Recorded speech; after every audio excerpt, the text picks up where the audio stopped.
Hello అందరికీ. Video నాకు చాలా స్పెషల్. ఎందుకంటే బేబీని ఇంటికి తీసుకొచ్చే రోజు ఇది. 9 డేస్ తర్వాత చాలా ట్విస్ట్ అండ్ టర్న్స్ తర్వాత వచ్చాము ఇంటికి.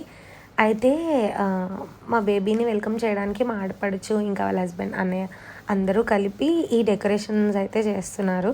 మా ఇంటికి వచ్చి మరీ చేసింది మా ఆడపడుచు. చాలా స్పెషల్గా అనిపించింది. మేమైతే ఆ రోజు క్లౌడ్ 9లో ఉన్నాము. బేబీని హ్యాపీగా సేఫ్గా ఇంటికి తీసుకొచ్చేసాము. మాకైతే అక్టోబర్ 25న బేబీ బాయ్ పుట్టాడు. మార్నింగ్ 9:53కి. మేమైతే చాలా హ్యాపీగా ఉండే. మరి ఆ రోజైతే ఇంట్లో తెలిసిందే కదా, హ్యాపీగా ఉన్నాము. అండ్ ముందు రోజు అయితే దివాళీ అనమాట. నేను దివాళీ బ్యాష్ అంతా మిస్ అయిపోయాను. దివాళీ సెలబ్రేషన్స్, ఆ వైబ్స్. మళ్ళీ మేము వచ్చేసరికి ఇలా క్రాకర్స్తో వెల్కమ్ చేస్తే మాకు దివాళీ సెలబ్రేట్ చేసుకున్న ఫీలింగ్ వచ్చింది. మరి వీడియోస్ ఇప్పటి నుంచి రెగ్యులర్గా పోస్ట్ చేస్తాను. ఈ వీడియో నచ్చితే like, share, comment and subscribe.